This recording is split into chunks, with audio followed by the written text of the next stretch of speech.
Nigeria. I am Becky Madujemu. Top of the Sunday to you. Today is World Press Freedom Day, and to all my comrades who are also frontliners at this time, keep up the good work.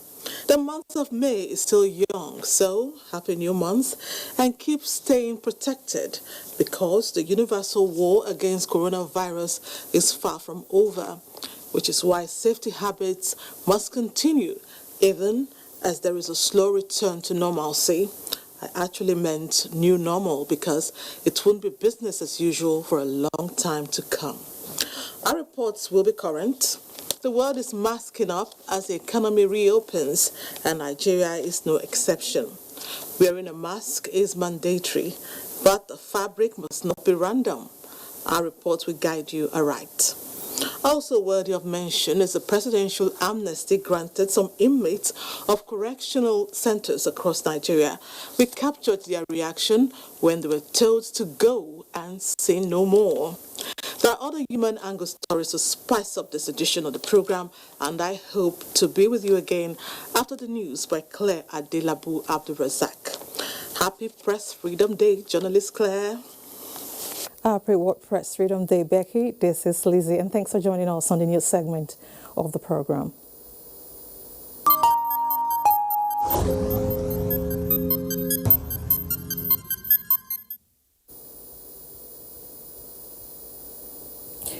Global coronavirus cases passed 3.4 million as the curve flattens in some countries. Joy Somato is here with a weekly roundup of the pandemic worldwide.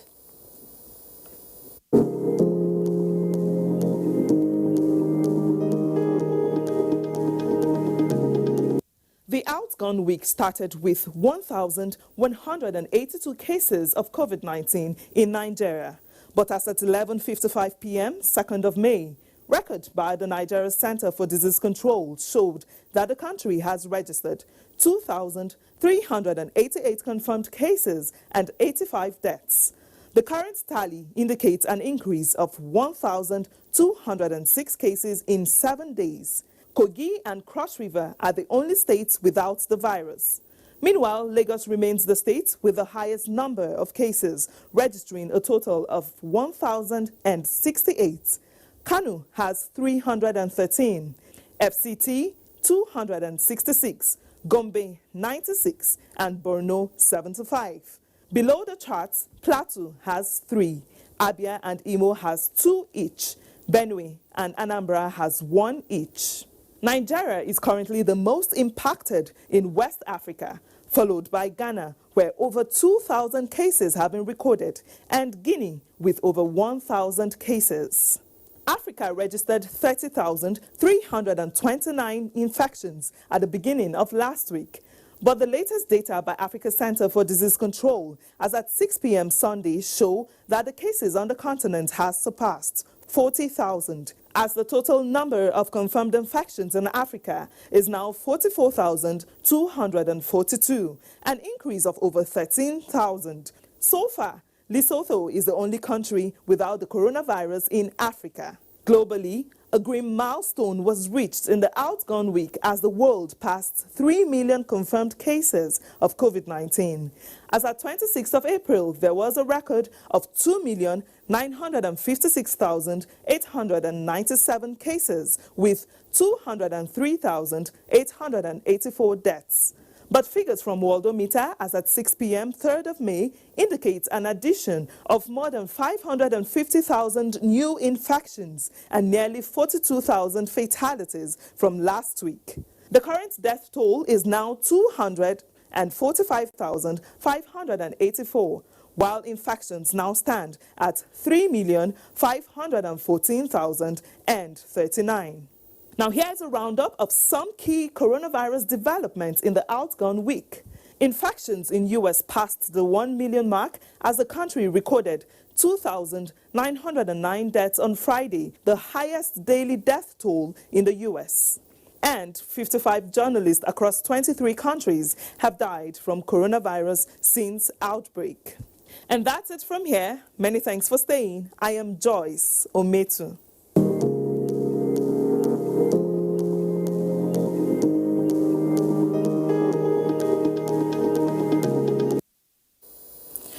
so much, Joyce.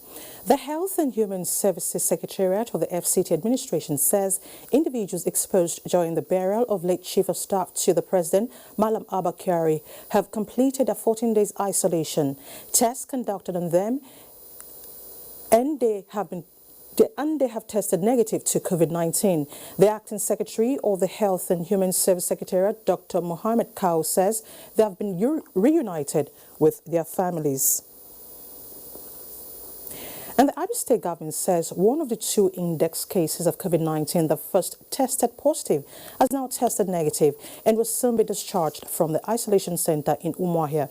The governor of the state made the disclosure while addressing newsmen after a meeting he held with stakeholders on the update of COVID-19 in the state. Chinyere Okoli reports.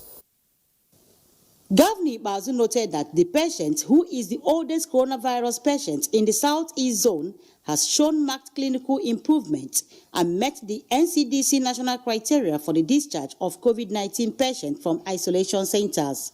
According to the governor, all those tested, including those with symptoms of COVID-19, have all proved negative. This remarkable improvement is a positive highlight in the clinical management of this novel disease, and we are grateful to the team of healthcare workers directly or indirectly responsible for this victory. On the lockdown exercise in the state, Governor Bazu gave guidelines towards easing the lockdown, stating that commercial tricycles will carry only 2 passengers and mini buses not more than 5 passengers, all wearing face masks. He noted that schools were to still remain closed, while radio classroom initiative to be sustained. He maintained that leaders of churches are not to allow large congregations during each stream of service, as buckets of water and hand sanitizers to be provided at the entrance of the church. In Umuahia, Chinyere Okoli, NTA News. The Nassau State has recorded the first death from the coronavirus pandemic. A member of the House of Assembly representing Nasarawa Central, Sulaiman Adamu, following the development, the State Assembly complex shall remain closed and members are to self-isolate until proper examination is concluded. Meanwhile, the government has announced total shutdown of 5 local government areas, including Lafia, the state capital, to curtail the spread. In a bid to complement federal government's efforts in the fight against novel coronavirus pandemic, Aliko Dangote Foundation has donated mobile testing laboratory to Kano State government. Mohammed Rabi Ali reports that the state now has 3 functional laboratories to contain the spread of the disease. One of the challenges confronting Kano State at present is the non-availability of test laboratories for COVID-19. Although the federal government has provided a laboratory at the Aminu Kano Teaching Hospital, more are still needed due to the rise in cases of the disease and its modes of transmission. It is for this reason that Dangote Foundation donated a mobile testing laboratory for the state. While inspecting the center, the NCDC Director General and Governor Abdullahi Umar Ganduje commended the foresight of Aliko Dangote for providing the facility at this critical time. But now, with the assistance of Dangote Foundation, Dangote, who is shorn of the soil, and we can say that a friend in need is a friend indeed. We are very, very grateful for this facility, that is the mobile testing center.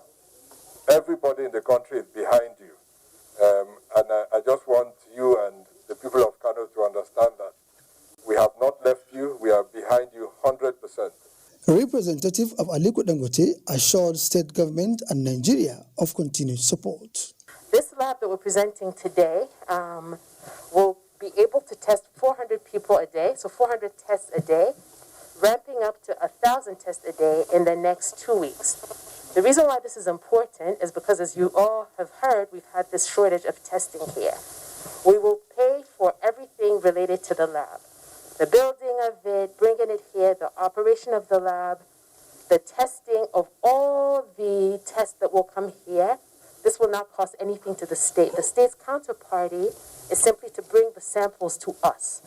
Other medical items donated include personal protective equipment and 10 ambulances to support the rapid response team among others. The mobile center is expected to test more than 400 suspected COVID-19 cases. Muhammad Rabiu Ali, NTA News. And from Kano, let's take you to Lagos, where the Coalition of Private Sector Task Force on COVID-19, COVID, has commenced the distribution of loaves of bread to Lagos residents. Adiola Koneakere, who witnessed the flag off at Tinubu Square in Lagos, reports that industrialists are behind the initiative. A truck drove into Tinubu Square to deliver 5,000 loaves of bread to residents of Lagos Island East Local Community Development Area and the environs. Everyone, both young and old, got a loaf from the COVID team. In order to help reduce the hardship that may arise with the coronavirus lockdown on the poor and the vulnerable, COVID plans to distribute 5,000 loaves of bread daily for the next 2 weeks. We're going to distribute another 2,500 loaves in Lekki here. A total of 5,000 loaves for today alone, and it's going to go on for 2 weeks to ease the to help with the families around the areas. Some of the beneficiaries, while appreciating COVID, called on other well-meaning Nigerians to support and be their brother's keeper in this trying period. The evidence is here. The hundreds of thousands of persons that have been coming over to pick, and it is so ugly. That's why I'm here, to keep the social distance. I'm going to hit it immediately. I reach us now. I don't buy pure water to soak it. We appreciate for what people have done in this Lagos Island. And may God bless all the people that give us this bread. We thank God. But all this koro, may God Almighty will help us to remove it in our Nigeria. The Coalition Against COVID-19, COVID, is a private sector task force partnering with the federal government, the Nigerian Center for Disease Control, NCDC, and the World Health Organization, WHO, to combat coronavirus in Nigeria by pooling resources across industries to provide technical and operational support, funding, and building advocacy through aggressive awareness drives. In Lagos, Adeola Koneakere, NTA News. As coronavirus continues to ravage most countries of the world, Promasidor Nigeria Limited, a leading manufacturer and supplier of a range of dairy products, has distributed palliatives worth more than 280 million naira to aid the fight against COVID-19 in Lagos State. Annie Daniels has details.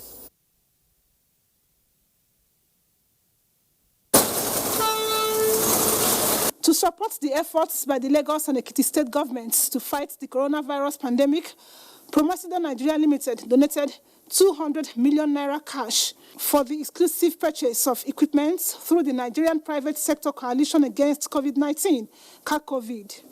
We are donating milk, beverages, cereals and seasoning products worth 44 million to support the food bank and help people within the state.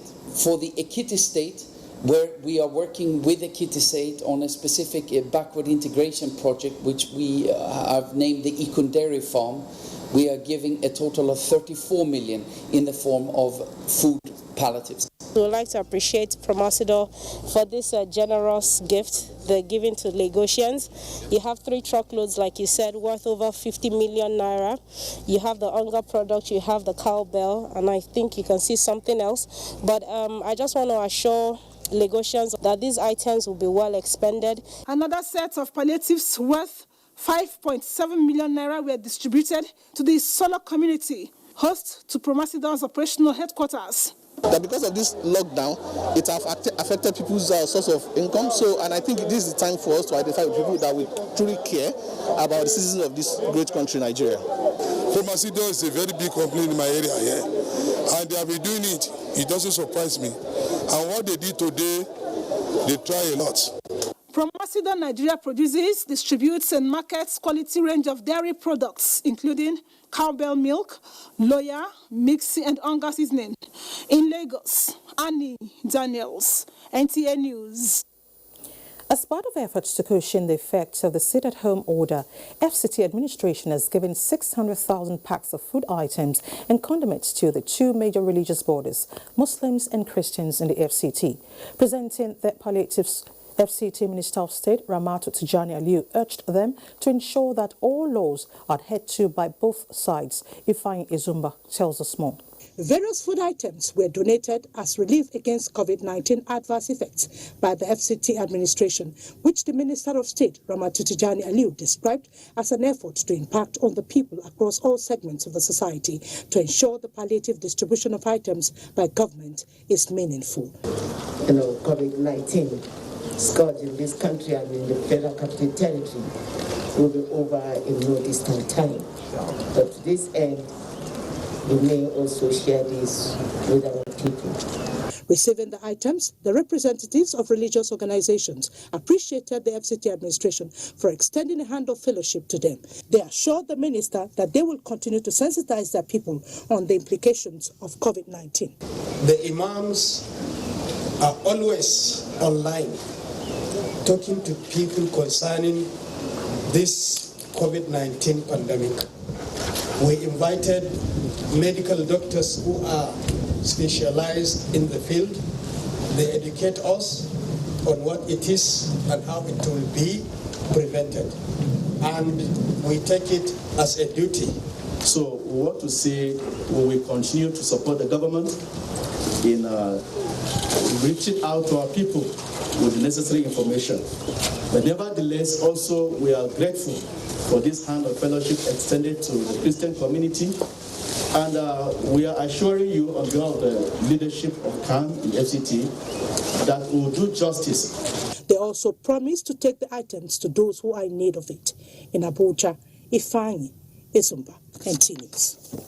And still on containment of COVID-19, Etsunope and Chairman Niger State Council of Traditional Rulers Alhaji Yaya Abubakar has called on Nigerians not to see coronavirus pandemic as a death sentence, but rather a trying period for mankind. The monarch made the call in Bida while speaking on the current efforts aimed at curtailing the spread of COVID-19. Jones Ajayi reports. Etsunope and Chairman Niger State Council of Traditional Rulers Alhaji Yaya Abubakar described COVID-19 as real, saying everybody is at risk of contracting the virus. He said there is the need for the people to make sacrifices for the nation to be able to overcome and defeat the virus. Based on this, the Etsunope said gatherings including religious congregations, burials, weddings, and other ceremonies should be avoided. Yaya Abubakar emphasized the need to wash hands regularly with soap under running water and keep physical distance of at least 6 feet. The monarch urged the populace to also comply with all government guidelines for preventing the spread of COVID-19. It has been said in the religious books, if you are in the place where the disease is actually devastating people's activities or lives, you should remain there. And if you are in a place that is safe, you should not go out of your place.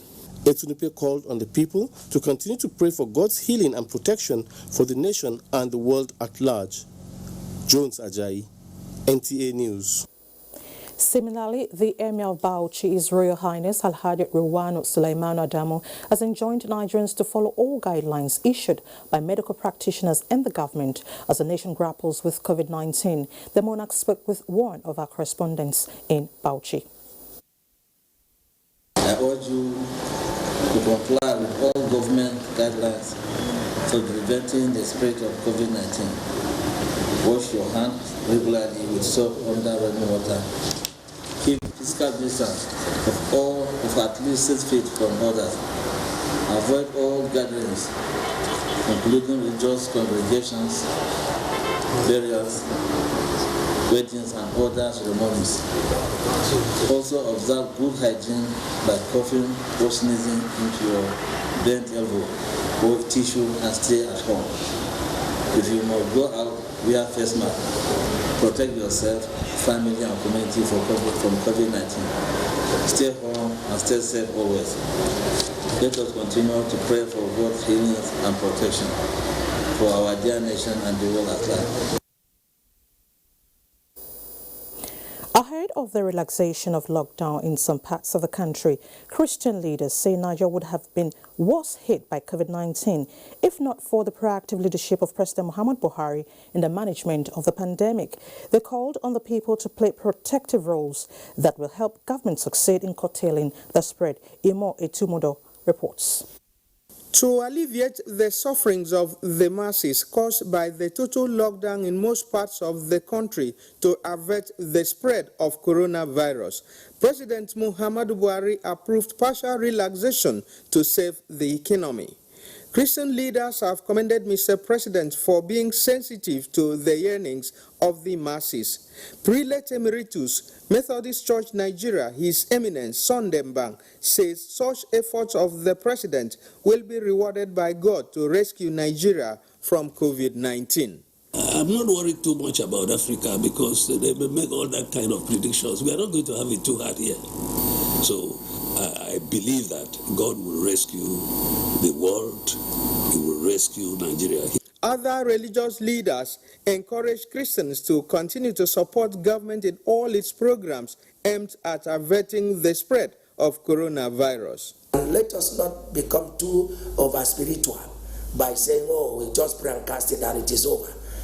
God's wisdom is necessary in a moment such as this. Let Christians activate their faith now by trusting in their God, by crying and calling unto Him, and by obeying the laws of government and working together. Residents of Akwa Ibom State are waiting for the remaining hours to enjoy the partial relaxation of the total lockdown in the state. In Uyo, Imo Etimudo, NTA News. The global COVID-19 saga is challenging people and creativity. In Edo State, some engineers at the Auchi Polytechnic have developed some tools such as manual hand washing machine to help prevent the spread of the virus in the host community. Here in Auchi Polytechnic, a team of engineers are busy working around the clock to see how the spread of the virus can be checkmated. The machines are fabricated in such a way that while washing hands, one does not have contact with any parts of the machine. Put pedal on this, press, see the soap, then you rub your hands, then you come to that which will bring forward the water. So immediately you press down, the water will come forth, and then you can wash your hands effectively as prescribed by the experts. These engineers are working around the clock to fabricate the machines for the use of the institution and its host community. The all-round preventive measure has also seen the institution producing face masks and hand sanitizers for all its workforce, free of charge. Nobody's allowed to protect the community if you don't have a mask on. Cannot pass through any of our gates. This coming week, we hope to be able to take some to Abuja and donate as our contribution in the fight of the pandemic. While all hands are on deck to check the spread of the virus, Auchi Polytechnic is creating channels of making more revenue even beyond the COVID-19 era. In Auchi, Edo State, David Ire, NTA News. And the Northeast Development Commission, as one of the agencies of government, has brought palliatives and medical supplies worth millions of naira to Gombe State to help cushion the impact of the restrictions put in place to prevent the spread of the coronavirus. Emmanuel Akila reports. Some of the measures put in place to prevent further spread of the coronavirus pandemic in Gombe State include closure of the state borders, ban on social gatherings, closure of markets and business premises to ensure social distancing, and other advisory measures. For those who are daily income earners, these measures would result in immediate economic impacts, hence the need for government's quick intervention to reduce the hardship on the vulnerable people in the country. We thank Mr. President for thinking of how to alleviate the problem that we find ourselves. That the Northeast Development Commission under General Tarfa has thought it wise to come with consumables occasioned by the need that people will have because of the pandemic. We remain grateful. The palliatives brought by the Northeast Development Commission include thousands of bags of rice, maize, beans, spaghetti, seasonings and other food materials, while the medical equipment include infrared thermometers, surgical and face masks, and 2 brand new ambulances. All the shops and the farming activity have stopped. That means people find it difficult to feed. That means these palliatives is in the right place at the right time. The NEDC had brought personal protective equipment and other medical supplies to the Gombe State government to help fight against the COVID-19 pandemic. In Gombe, Emmanuel Akila, NTA News.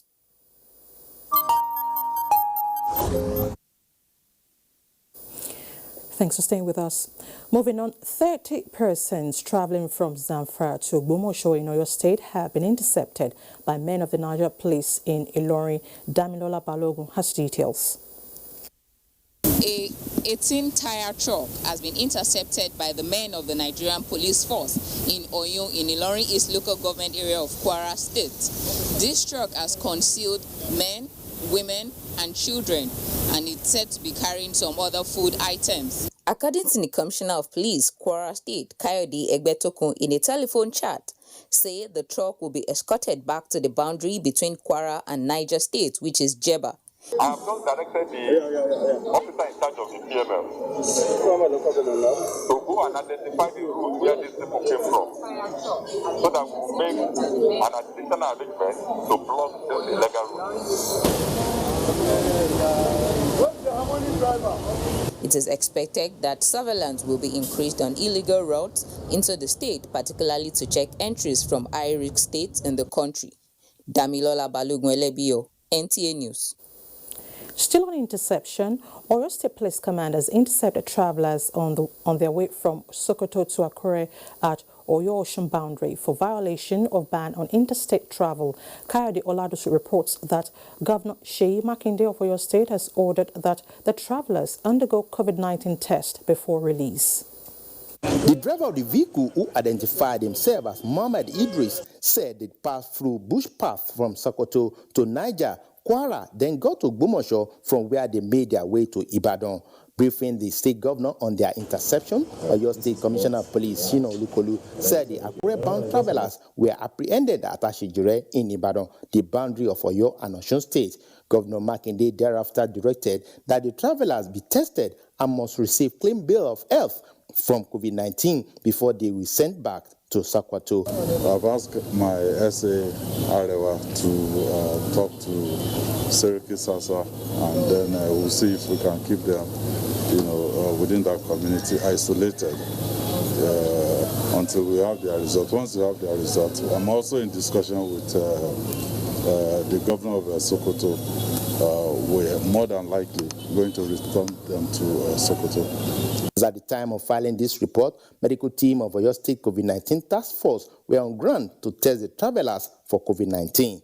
In Ibadan, Kayode Oladosu, NTA News. The Inspector General of Police has commended the DCO2, Irua Police Division, ASP Adeyemo Ogunyemi, for his uncommon restraint and professionalism in the face of unprovoked attack shown in a viral video where a woman identified as Kende Afolake was seen assaulting him while carrying out the COVID-19 enforcement duties in Oyo State on the 1st of May 2020. A statement by Force Public Relations Officer DCP Frank Kumba indicates that the woman also assaulted 2 female police officers and gave one of them human bite during an attempt to invite her to the police station. The IGP warns that this trend would no longer be tolerated by the force and directs the Commissioner of Police, Oyo State Command, to carry out a discreet investigation into the Irua attack on the police officers and ensure that justice is done. The IGP notes that since the commencement of the COVID-19 enforcement duties, a total of 27 police personnel have suffered a series of attacks and assaults from members of the public at different times in different locations. It therefore enjoins citizens to cooperate with the police and other security personnel and comply with all prevention methods. Now to the banking sector. The Bankers Committee of Nigeria, in a special meeting held Saturday, 2nd of May, to further review the implications of the COVID-19 pandemic on the Nigerian banking industry, has deliberated on the issue of the operation cost of banks in view of disruption emanating from global economic difficulties. A statement by the Director of Corporate Communications, CBN, Isaac Okorafor, says the committee, in order to help minimize and mitigate the negative impact of the COVID-19 pandemic on families and livelihoods, decided that no bank in Nigeria shall retrench or lay off any staff of any cadre including full-time and part-time. The statement goes further to emphasize that the express approval of the Central Bank of Nigeria shall require in the event that it becomes absolutely necessary to lay off any of such staff. The Central Bank of Nigeria solicits the support of all to weather the economic challenges occasioned by the COVID-19 pandemic. Meanwhile, President Muhammadu Buhari has approved the appointment of Mr. Sunday Thomas as the Substantive Commissioner for Insurance and Chief Executive Officer, National Insurance Commission. Mr. Thomas replaces Malam Mohammed Kari, who has been acting in the position since July 2019. Thomas, who has over 3 decades of experience in the industry as an operator and regulator, was appointed Deputy Commissioner in charge of technical matters by President Buhari in April 2017, and he was the Director General of Nigerian Insurance Association in 2010. President Buhari also approved the appointments of 2 board members for Nigeria Deposit Insurance Corporation, Mrs. Yahana Talib Yaro, as a non-executive director representing the Northeast, and Mrs. Diana Okunta as non-executive director to fill the slot for the South. The appointments take effect immediately. President of the Senate, Hamid Lawan, congratulates Nigerian journalists and all the stakeholders in the profession as they mark this year's World Press Freedom Day. In a statement by the Special Advisor to the President of the Senate on Media and Publicity, Ola Awoniyi, Senator Lawan celebrates Nigerian journalists and urged them to be proud of the frontline roles they play in nation building and entrenchment of democracy in Nigeria. Lawan assured stakeholders in the journalism profession in Nigeria that they have a pillar of support in the National Assembly for the advancement and practice of their noble profession. President Muhammadu Buhari has expressed heartfelt condolence to Governor Aminu Masari of Katsina State over the death of his mother-in-law, Hajia Fatima Ibrahim Maude Tagari, aged 72. In a message to the governor and his wife, Hajia Zakia Aminu Bello Masari, the president described the deceased as a venerable mother and body role model to her children and grandchildren. He prayed Allah to forgive her gentle soul and reward her noble and worthy deeds with paradise. Still on condolences, President Muhammadu Buhari commiserated with the families of 3 University of Port Harcourt students reportedly murdered by their kidnappers and their bodies buried in a shallow grave in April. The president also extends condolences to the university's authority and the Rivers State government over the unfortunate incident. In a statement signed by the Senior Special Assistant to the President on Media and Publicity, Garba Shehu, President Buhari described the tragic occurrence as sad and heinous, regrets that the evil perpetrators have cut short the prospectively bright journey of these youths. He prays that God will comfort all those who mourn these young students and grant their souls eternal rest. President Buhari had noting that the Nigerian Police Anti-Corruption, Anti-Kidnapping Unit has apprehended one of the suspected perpetrators. Further directs the police authorities to intensify search for the remaining suspects and bring them to justice. The president notes that this administration will continue to equip law enforcement and security agencies to bring to an end the evil activities of kidnappers in the country. Governor Bello Mohammed of Zamfara State has expressed his deep shock and total submission to the will of God over the sudden death of His Royal Highness Sarkin Kiyawa Alhaji Muhammad Hamid Asha, the Emir of Karanamuda, who passed on Sunday at the age of 71 after a brief illness. The governor condoles with the family of the late monarch and people of Karanamuda Emirate and extols the good qualities of the deceased, whom he describes as a good leader who was very resourceful, jovial and generous, saying Zamfara State has lost a father. He calls on citizens of the state to use the month of Ramadan to pray for the repose of his soul. The late Emir has since been buried according to Islamic rites. And that ends the news segment of Newsline. Thank you so much for being a part of it. Becky will be back with more reports for you. Stay with us. I wish to once again commend the frontline workers across the country who, on a daily basis, risk everything to ensure we win this fight. For those who got infected in the line of duty, Rest assured that government will do all it takes to support you and your families during this exceedingly difficult period. I will also take this opportunity to assure you all that your safety, well-being, and welfare remains paramount to our government. I am using this opportunity to express our deepest condolences to the families of all Nigerians that have lost their loved ones as a result of the COVID-19 pandemic. This is our collective loss, and we share your grief. We dey catch feelings, we dey cry. Amaka, ani kí ló ṣẹlẹ̀? If you do better thing, you go thrive, mama.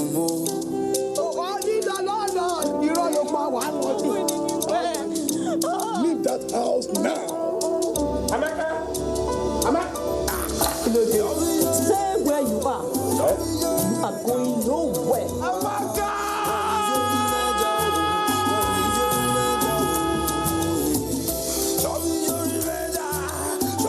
For blockbuster movies like this, series and much more, download the Airtel TV app. Mr. Announcer, you know tell them say this film is still there on top of fire. And you say me, we still the shoot, so. Download the Airtel TV app from Apple and Android Play Store. Enjoy for 7 days data free. Airtel TV by Airtel, the smartphone network. Power outages have become part of our lives, and life can be a nightmare without power. That's why, now more than ever, you need to take control of your life with Omaha Portables. The power output of every Omaha generator is exactly as stated in its power rating.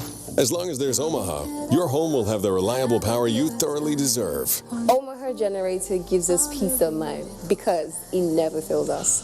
Omaha Portable Generators, inspired by you.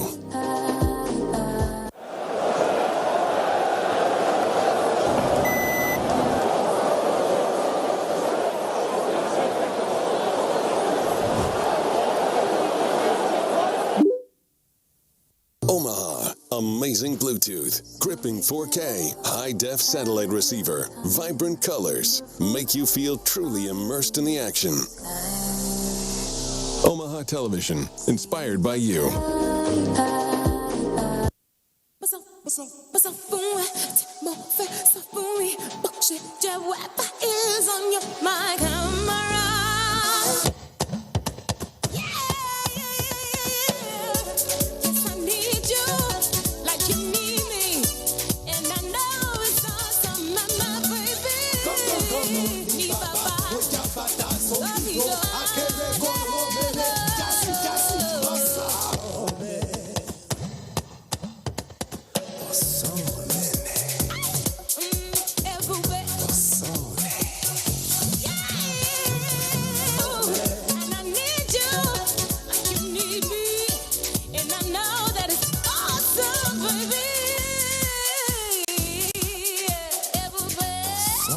Stay home data plan. All existing Glow customers now enjoy up to 20% more data. Glow Unlimited. The National Environmental Standards and Regulations Enforcement Agency, NESRIA, an agency of the Federal Ministry of Environment, advises that infectious waste generated from isolation centers and treatment of COVID-19 infected persons are disposed according to laid down guidelines. Disinfection of buildings, streets, and equipment should be done using set standards. Waste handlers should wear appropriate personal protective equipment properly. Waste generators should package their waste for transport to treatment facilities, and each containerized infectious waste must be securely closed and labeled. Don't reuse disposable gear. Proper handling of infectious waste will reduce the spread of coronavirus. For detailed guidelines and further information, visit nesria.gov.ng. Email dg@nesria.gov.ng. Helplines 090-1066-1915. Nesria, ensuring a cleaner and healthier environment for all Nigerians. Tell them. They told me you are the best around here. What can I do for you, sir? I want my own very, very simple. I don't want any shine. If I see any shine. Actually, I'd love some sequins on my skirt. And I don't like any frills. I beg, I want frills on mine, but it must not be too tight. Tight. That tight now, that is what I want. And the transition. Oh, you know what? I want a gown. Me too. I want a gown with wine. You know what DMS are doing this for coming? Did you capture all the information? Of course not. Actually. Fantastic. I give my customers what they love because everyone has their unique style. So why should they wear the same thing? Just like MTN for me, which gives unique data and recharge offers just the way you like it. Just dial *121# and turn up great offers every day. Everywhere you go, MTN.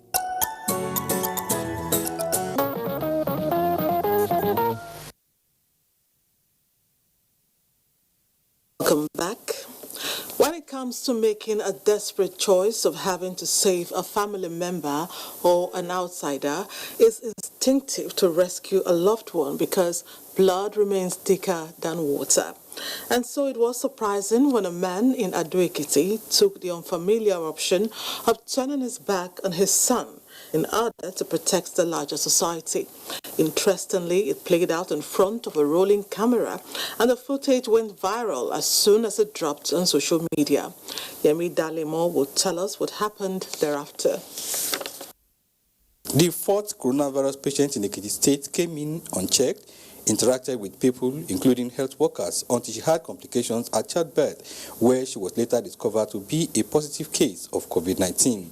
The action of the patient infected 3 others, while 57 of her contacts are now on isolation. It is for this reason that Mr. Femi Adeoye, a retired deputy commandant with the Federal Road Safety Corps, denied his son, who defied the lockdown directive in Lagos, Ogun, Oyo, Osun, and Ekiti State, and traveled to Ado-Ekiti. In the rejection video that went viral on social media, Patriotic Mr. Adeoye placed greater premium on the collective good of the society rather than personal interest. He's from Lagos. Okay. I don't want his case to be like the case of the pregnant women that threw Ekiti State into confusion. We believe that blood is thicker than the water, but psychologically, the man is not thinking about his own household alone. He's thinking about the generality of Ekiti people, and he's so conscious of. It's better for this child to be in court punished in isolation center than for him now to really be a problem for the whole society. That's what did what I would say was right, both in law and in morals. One, in law, you are bound to obey all orders and directives of the persons in authority. So all we need to do is to be disciplined. Mr. Adeoye's virtue of reporting his son to the task force on COVID-19 in Ekiti State and mandated him to observe the 14-day self-isolation to prevent community spread of the virus. Governor Kade Fayemi, while appointing the Patriotic man, COVID-19 ambassador, said this epitomizes the Ekiti ethos of selflessness, which is the core value orientation policy of his administration. I have to take that step for not allowing him to come in because it stands a risk to my family, to my family and to the people. That has given me that one, and I appreciate it. So, and I'm ready to work with the committee. For its uncommon law for the good of the society, the Corps Marshal Federal Road Safety Corps, Dr. Boboyi Oyemi, commended the retired Deputy Corps Commandant Adeoye for not only promoting the ideals of the Corps, but being a national hero who refuses to compromise national health security on the altar of rabid family love, unguided public perception, and sentiments.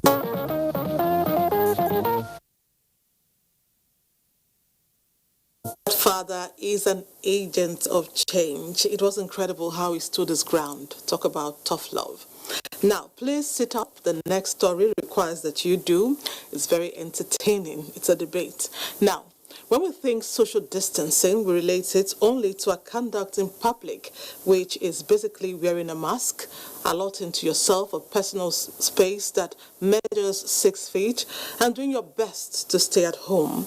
But the last option, which is staying at home with family, is it wise to ignore the rule of social distancing?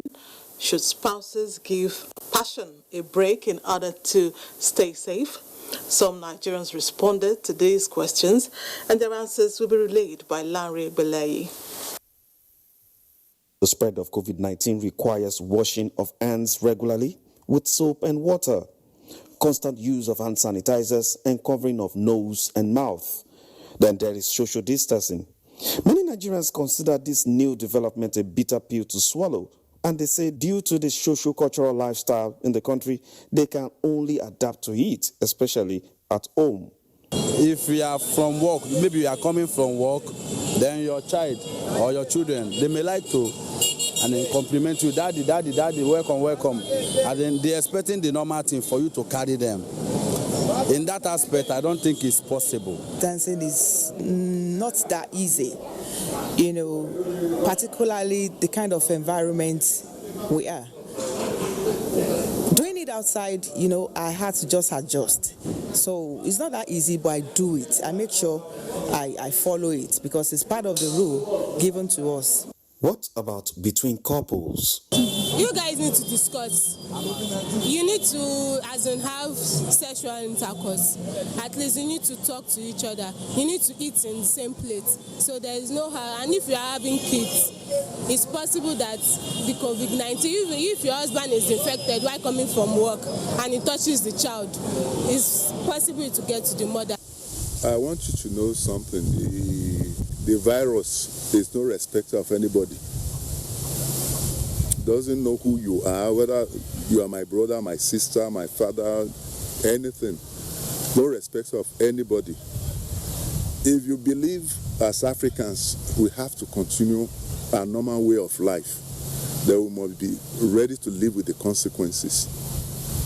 It's not easy, but we have to give it a try. Put on our face mask and keep up. It's simply for a while. There you have it. COVID-19 and its experiences seems to be bringing a shift in the cultural lifestyle of all. And post-pandemic, it might be an adapted lifestyle that has come to stay.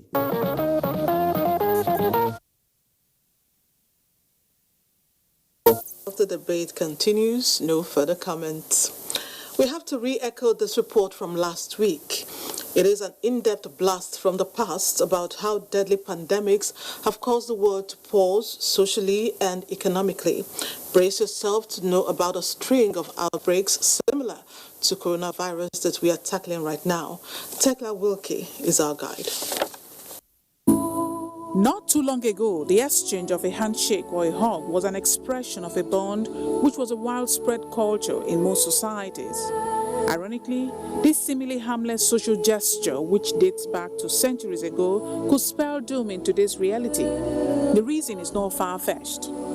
The world seemed to have succumbed to new regulations that contradict age-long traditions. Clearly, self-isolation, quarantine, and other presentations of COVID-19 have had their moment in time.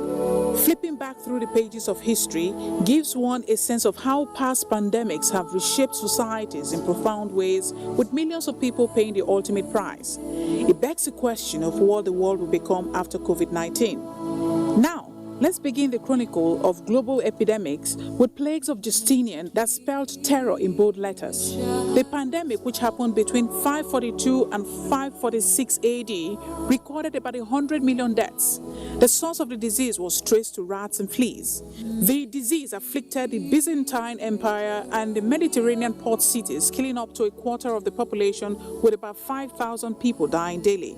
Clearly, There were many more rivers to cross as another disease known as the Black Death, which lasted from 1347 to 1350, unleashed its own version of terror on the world's population. The outbreak ravaged Europe, Africa, and Asia, claiming about 75 to 200 million lives. The plague, which reportedly originated in Asia, allegedly jumped continents via rats that so frequently lived aboard merchant ships. And since ports were the major urban centers at the time, it provided a perfect breeding ground for the bacterium to flourish. The Great Plague of London also made history when the epidemic ravaged London from 1665 to 1666. The actual number of deaths is suspected to have exceeded 100,000. Reports have it that the decline of the plague was ascribed to quarantine. Apparently, mankind has been observing this medical practice for centuries gone by. Evidently, more pandemics hounded societies with little or no resistance from science. One of such diseases was smallpox, also known as variola major. Smallpox hit the world with a resounding blow. The disease reportedly existed for about 3,000 years and was traced to the Egyptian Empire around the 3rd century before Common Era BCE. The global spread of smallpox left survivors blind, sterile, and with deep-pitted scars on their skin. The disease is said to have claimed about 60 million lives in the 18th century and killed another 300 million globally in the 20th century. Smallpox was finally eradicated by a vaccination program led by the World Health Organization. This breakthrough is regarded as one of the greatest triumphs of modern medicine. We are not done yet. The Italian plague that occurred in 1629 to 1631 recorded about 1 million deaths, while the Antonine plague, which occurred in 165 AD, claimed 5 million lives.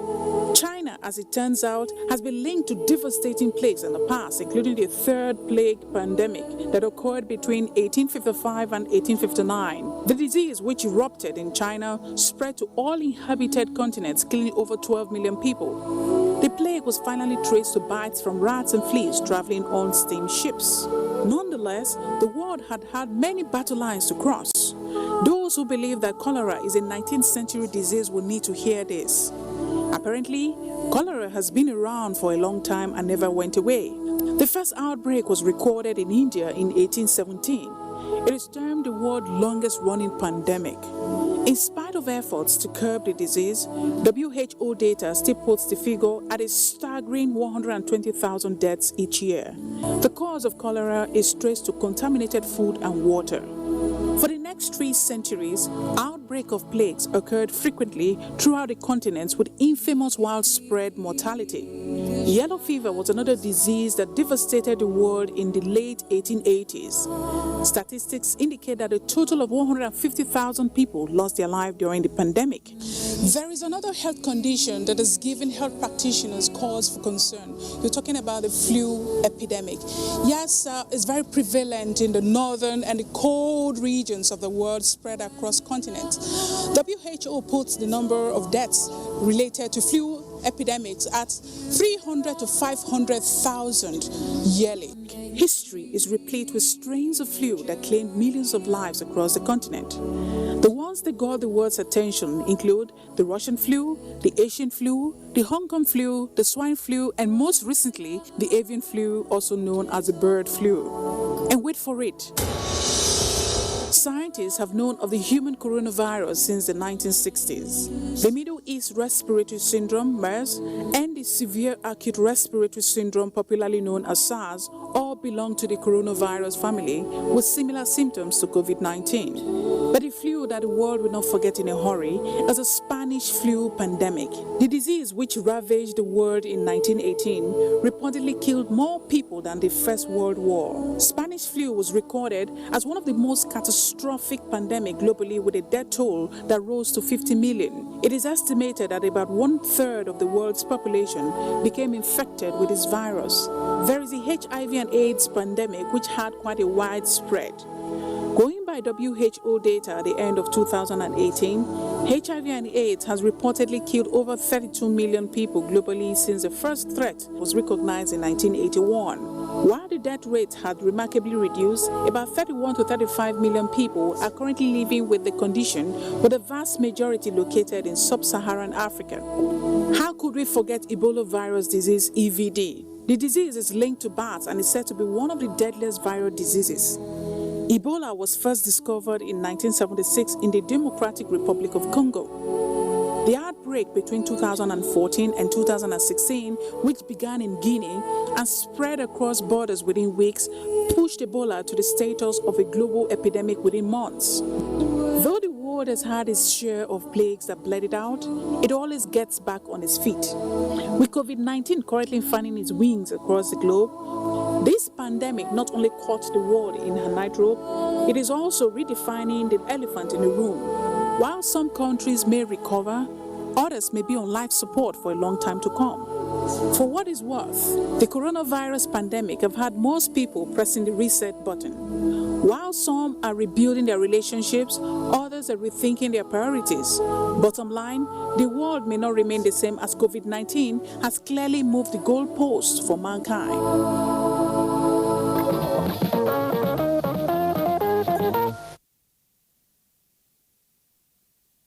Was profound. Great job, Tekla. Newsline will take a break. See you shortly.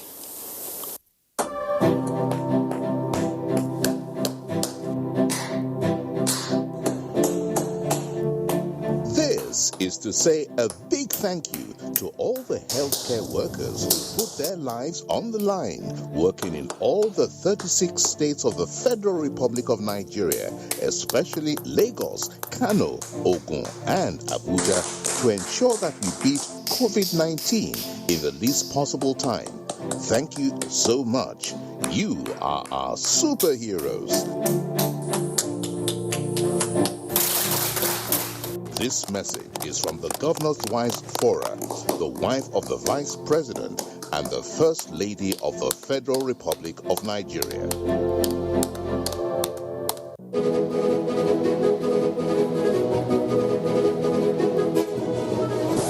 How did I get here? It all started shortly after I graduated from MSTC, the Model Skills Training Center, with a certificate in ICT. I successfully developed a data management program that has been called the software of the future. Thanks to its success, everyone wants it. And as you can see, now everyone wants me. But I'm not alone. The skills training programs at MSTC are equipping young Nigerians to become the next big success story.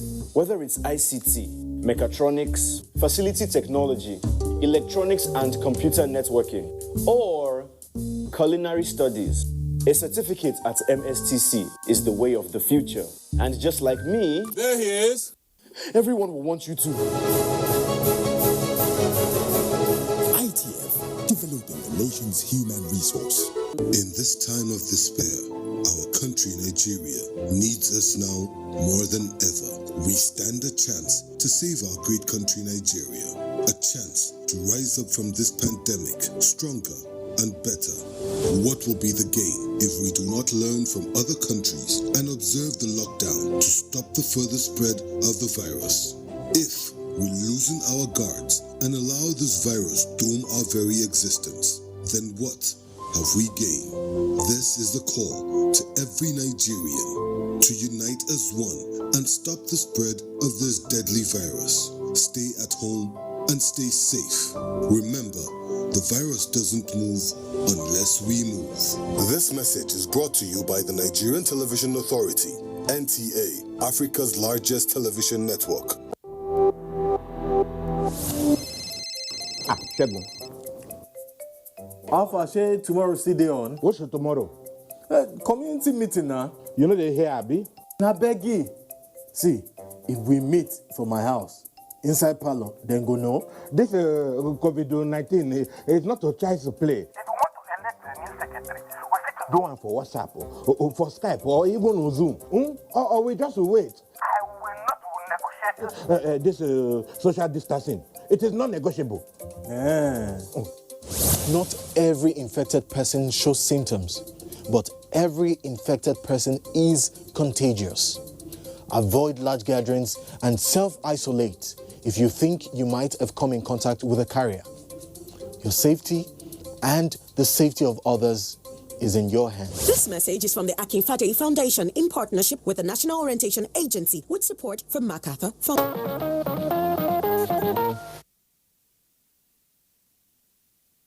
Thanks for staying with us. We're going to celebrate an achiever in our next report. His biological background is exceptional. His father had 48 wives. The women produced a total of 257 children. The celebrant happens to be number 165 in that very long lineup. Did that make your jaw drop? I'm not done. There's more. The children begat a crowd of over 1,000. Yes, you heard right. Over 1,000 grandchildren. Can you believe it? Although not every one of them is alive today, the fact remains that it's still a massive family, and his story came to the fore when he turned 81. Momso Damian Dati is standing by to unravel this mystery man. His face used to be very regular on the television and pages of national dailies, and his voice heard on the radio. His name may ring a bell, especially if you were born in the 90s or before. In the picture? Or you're still trying to guess? Hold on, you just may not get it right. Okay, let me tell you. He is one-time Minister of Information and Culture, Chairman Board of Nigerian Airways, General Manager, Times Publication, and the profile list can go on and on. He is Prince Tony Momoh, a lawyer, politician, journalist with more than 250 siblings. Yes, you heard me right. I'm number 165 of my father's children. So the president of Taru of Auchi, who is my elder brother, is number 90. I come from the biggest family, organized family in the world. Yes, the Ikelebi descendants, family. My father had 257 children. What? Yes, and had 48 wives. Wow. And the family was organized into 7 compounds, headed by the most senior wives. And every woman in the family was a mother to every child in the family. And we were told, if you hate your brother, you will die. Who wants to die? I didn't want to die. So I grew up loving everybody. And he just turned 81 years. The fact that there is a lockdown in Abuja, nothing is happening in his quiet apartment, except for his personal assistant and NTA crew present to record the program with the celebrant. After the 70th birthday, I will not celebrate my birthday again because it was very elaborate. Yes, it was very, very elaborate. No, the fact is that you will remain young, happy, if you are clear-headed and you have a clean heart. I strive for cleanliness of heart. I am not a wealthy man or a businessman who goes about trying to acquire.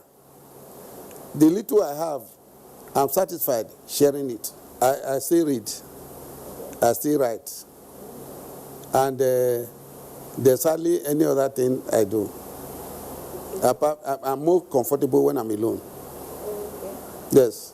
Because, of course, I do my ropes, I do my exercises, I read especially spiritual works, I write, As his contribution to national development, Tony Momoh is distributing one of his many publications, a booklet titled Let's Save Nigeria, aimed at addressing the cost of governance. We are trying to eat up a national cake that we refuse to be part of baking. We ought to bake a cake that the whole nation will eat, but we eat the future in the present. Our taking advantage of our diversity and concentration of black bodies on it to achieve the mission of Nigeria in God's ordering. You cannot act God, you are not God. So man taking decisions about man, killing as they like, undermining as they like, controlling as they like, is not going to be tolerated. Well, being the only callers on the special day, we did the needful while maintaining our social distance.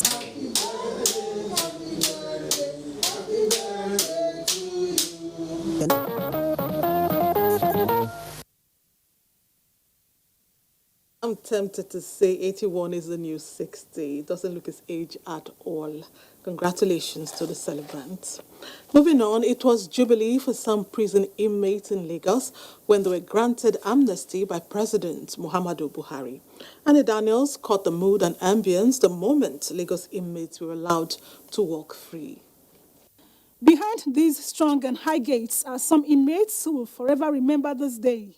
A day some never thought would come to pass. A day of freedom. Then the gate is flung open and, like a bird out of a cage, these lucky inmates of the Ikoyi Correctional Facility walks into freedom.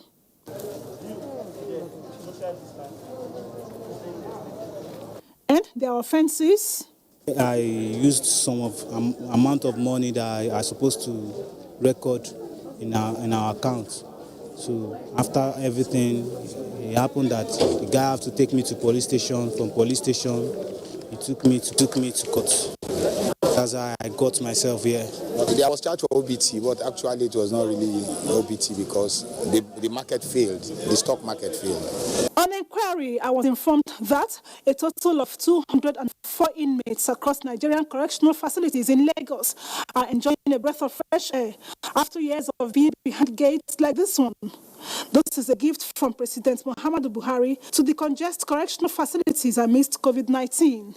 And we have two that were commuted from death row to life imprisonment. The government gave the criteria for to select some of the inmates, out of which the age is there, 60 years and above.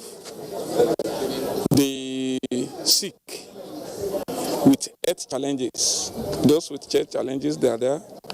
Those that are serving imprisonment of 3 years and above, that have less than 6 months to serve. And we still have people with psychiatric something, and some minor offenses too. Though out of the confines of a correctional facility, the lessons learned have sharpened their knowledge about the world. We have been abandoned by the family members, some brothers, sisters, don't even want to think about this area anymore. So we try to create a kind of new relationship where anybody that leaves takes the next person on. So whoever that is coming out, they know I'm out and they will communicate with me. I'll help those that I can help. I'm advising those outside there that wherever you have, whatever issue you have with person, try to settle it between you and the person before taking it too far. And for the games? I'm into computer engineering. I do computer engineering, I repair computer, I do operating, I do graphic designing, video editing. A lot of new skills, a lot of new way of life, reality in terms of spiritual life. We can even beat our chest for some of them. That when for being integrated them to the society this time around, they cannot even pollute the society. Instead, they will show good examples to others. These gains are sure to make them better members of the society. Kudos to Nigerian correctional facilities. Becky, don't you agree with me? I agree with you, Annie, and yes, wishing them well in the free world and hope they don't take the freedom for granted. Next up, in this era, virtually everyone over 13 is on Facebook. Apart from connecting and reuniting millions of people the world over, it's a platform for infotainment and advertisement. Then there's also the downside to Facebook. Questionable characters use the platform to propagate hate, spread fake news, promote bigotry, initiate blackmail, and a lot of other forms of trolling. So it was delightful to find a young Nigerian called Zara Onyinye using her private Facebook account to assist the downtrodden, especially in the wake of the coronavirus pandemic. Momso Damian Datse reports on how Zara does it. In 2004, Mark Zuckerberg, a young Harvard undergraduate then, designed a social networking service called the Facebook. It was meant to connect people across different parts of the world, to enhance globalization through socializing and building a network of friendships across board. Over time, it became a tool for disseminating information and projecting personal ideologies and beliefs, advertisements and marketing of products, celebration of special events, and so much more. Today, it is one of the fastest means of sharing information, but sadly also, it is now being used as a tool for either sharing fake news, venting out anger, destructive criticism, or promoting hate speech and other vices. While some are misusing the Facebook, others have taken a noble path to utilize it to benefit humanity. One of such people is Zara Onyinye Gloria Nweke, who has more than 130,000 Facebook friends. She is a detribalized Igbo woman who believes in peaceful coexistence. Trying to affect life positively, and before you will do that, you just have to look for a platform that actually is in tandem with your ideology. As I'm talking, I'm also moving to meet people physically, and that has made me to meet a whole lot of good Nigerians. So I'm just out there to see how we could make the world to understand that with love we could achieve a whole lot of things. Her activities on the Facebook date back to 2008, when she began writing unique, bold, short and precise features, mostly promoting government and developmental projects. I'm a Buharist. I love the president. Started way back from when I had so much about him, of the war against indiscipline. That struck out for me. But when you showcase that everything around you is positive, it will attract positivity and it will attract a good result. In the wake of the coronavirus pandemic that has boxed the world to a corner, Zara is using her Facebook account to generate support and palliatives for the downtrodden, right from the comfort of her home and while maintaining her social distance.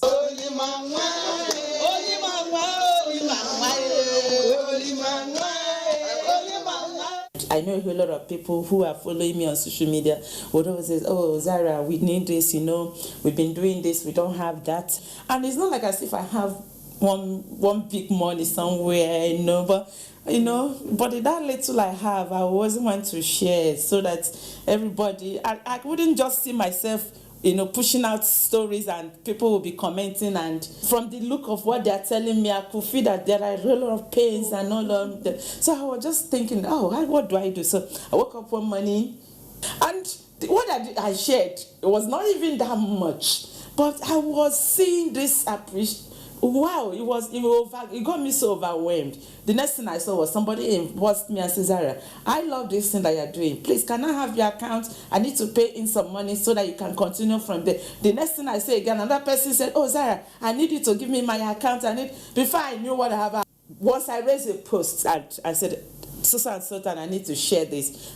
Believe me, I always get overwhelmed. Love more, hate less. While Zara has discovered the Facebook as a critical tool in promoting ideologies of patriotism, good governance, and is touching lives positively across Nigeria,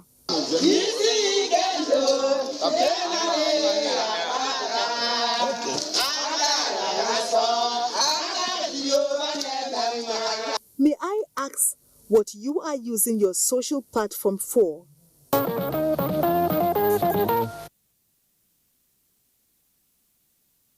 Questions. Zara deserves accolades for her kindness. She's an example of what social media should be used for. Moving on, a 30-year-old woman, Obioma Ogbu, is currently in pains at a private clinic in Minna, Niger State, after alleged physical assault from her supposed husband.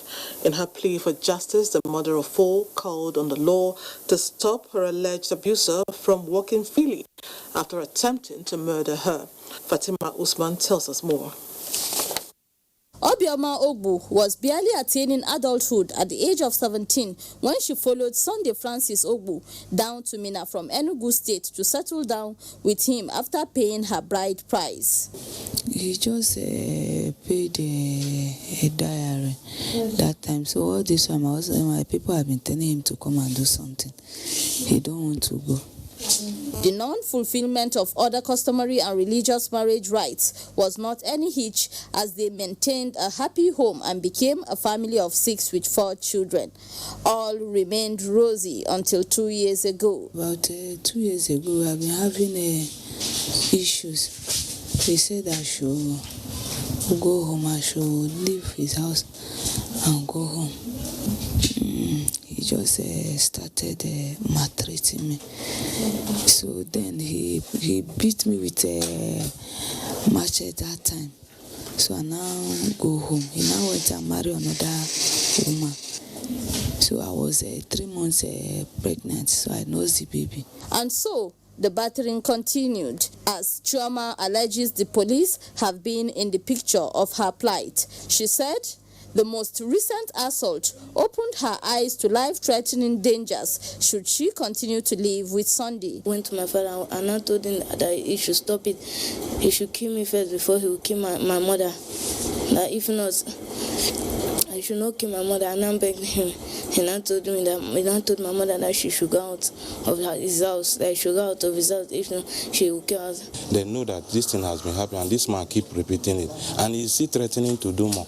Given the accusation of Obioma and her family on the Nigerian police force of allowing Sunday Ogbu work freely, NTA News took up the Niger State Police Public Relations Officer on the case. It's a case of criminal force and assault and causing hurts, and the police made a frantic effort in arresting the husband. After we were able to arrest the suspect was granted bail to a qualified surety. We have committees for litigation, so definitely they will file the case before the court for domestic violence. You might be wondering why Obioma has not left Sunday all the while. At a time when I would just want to go, people will be saying I should stay because of my children. I should not leave my children with another woman. I don't want, because I don't want to die. It's only God that just helped me out of this one. So if I can get a place I can stay with my children, I will be fine. At the time NTA News visited the house of the couple, the entrance was locked, while the first son of the couple attempted to gain entrance, even with the supposed key of the residence, but proved abortive.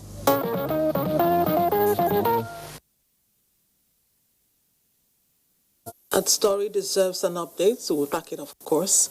Let's embark on a short break. Keep it here. The number of the COVID-19 cases in Nigeria is increasing daily, with many more tests ongoing. The battle of testing, isolating, treating, and attending to the affected persons rests heavily on the shoulders of our health workers, constantly putting their lives on the line and at risk to contain this virus, save and protect the lives of millions of Nigerians. To these health workers, we at the Nigerian Television Authority, NTA, on behalf of millions of Nigerians, say a big thank you for all that you have done and are doing. To the security agencies enforcing the lockdown and every other frontliner, we say thank you for putting your lives on the line to save ours. There is no amount of words that can quantify our gratitude. Thank you. This message is brought to you by the Nigerian Television Authority, NTA, Africa's largest television network. As you can see, I'm at home. I'm reading a book. When I get bored, I watch movies. Life has not stopped. Together we can beat this thing. All we have to do is make sure we do the necessary things, which is wash our hands, use a hand sanitizer frequently, wash your hands with soap. Please avoid crowded environments, crowded places. If you must head out maybe to get groceries, use the face mask. So please stay safe, stay responsible, and stay at home. The coronavirus, also known as COVID-19, has been declared by the World Health Organization as a global pandemic. While clinical trials are ongoing for a vaccine and a possible cure, there is no known treatment for the coronavirus. Nigeria has recorded some of these cases, and people are advised to take these preventive measures to keep themselves safe and contain the further spread of the virus. Wash your hands frequently with soap and water, or use hand sanitizers all the time. Maintain social distancing. Avoid touching your eyes, nose, and mouth. Practice respiratory hygiene. If you have fever, cough, and difficulty breathing, seek medical care early. Do not panic. Stop the spread of unconfirmed news. Follow the official government news outlets and report all cases immediately. This message is brought to you by the Nigerian Television Authority, NTA, Africa's largest television network. Action. Make your home the place to be with GoTV's super cool kids channels. That sounds fun. From funky friends that'll keep even the little ones busy. All right, everybody, let's do this! To learn as you watch educational shows for curious young minds. You can do some amazing things. There's plenty for everyone. Tune in to our kids shows and get everything you need to keep the kids entertained and learning the fun way. GoTV. Live it, love it. There is a lot of fake news and report circulating, especially on social media, on the coronavirus. Do not believe or partake in the spread of these fake reports. If it is not on the official website or news from the Nigerian Center for Disease Control, NCDC, disregard such report. Only together can we beat this virus. Only together can we overcome this pandemic. Follow the instructions and guidelines provided to combat this virus. Most importantly, stay at home. Self-isolate, regardless of your status. The virus doesn't move unless we move. Let us work together to better Nigeria. Together, we can do this. This message is brought to you by the Nigerian Television Authority, NTA, Africa's largest television network.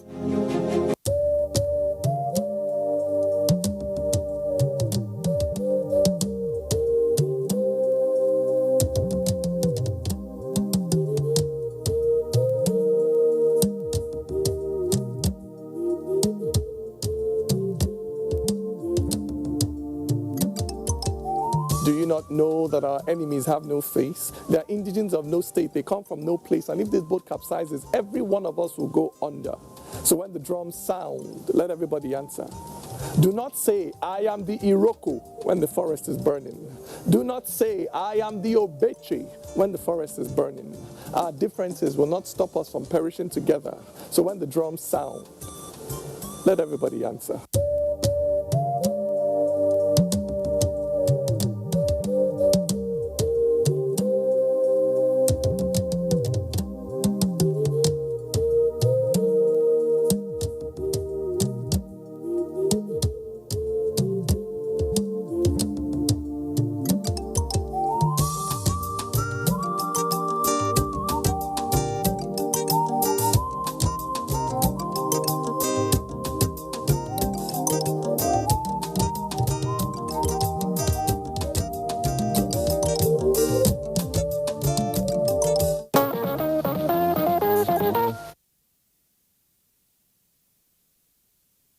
Welcome back. The world is a colorful place and most people have a favorite color. It is also believed that the preferred color says a lot about individuals. Imolia Yotokide examines color choices and how to define the personality traits of individuals. Whether in fashion, product branding, or art, a certain color can radiate a surge of energy and emotion while conveying a particular meaning or message to those viewing it. Almost everyone has a favorite color. Even if you do not think you have one, you are probably still more naturally drawn to some colors than others. I decided to go around the streets of Lagos to assess what people's favorite colors are and the reasons. I love white because before you can see someone wearing white, it's neat. Someone dirty cannot wear white. Pink or blue. You can see me, I'm putting up blue and some mixed colors white on it. My favorite color actually is just like I say, pink, in a pink family, but peach in particular. Or if I want to choose another color, I will go for onions color. You can see preference for colors varies widely. Like some of these respondents, NTA's NewsLine presenter Becky Madojemu is attached to a color. I'm sure you have already noticed the affinity to red. Over the years, it has been observed that if she is not wearing a red dress or accessory, a wristwatch, bag or shoes will be red. Then, a trademark red lipstick.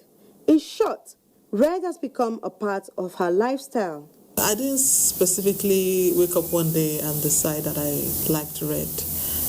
I actually noticed when I was a cop reporter, it was by chance. Each time I go to the boutique or went to the boutique, I would find myself gravitating towards red. All the red dresses, I'll start touching them and I'll buy. You know, it's a happy color. That's what I think. It gives me joy. It's bold. Red is fire. Your blood is red. Red is life. You know, so I love red. I'm going to keep wearing red for the rest of my life. Although this bright color is commonly attributed to being too loud and in some quarters diabolical, Becky says it has only positive effects on her aura. Yeah, I get a lot of reactions, but not mostly curiosity. Curiosity and suspicion. Yes, that. Then admiration, I think, is 60% admiration. Then the remaining 40% is shared by the curious people and the suspicious people. It may seem as if Becky's love for red is rubbing off on other members of the news team. Now, I'm wondering, if not red, what other color? Black. Black.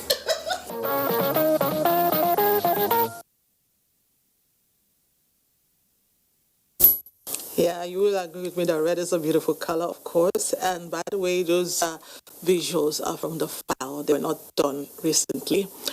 And Newsline ends here this week. Thank you for watching. Good night and God bless Nigeria.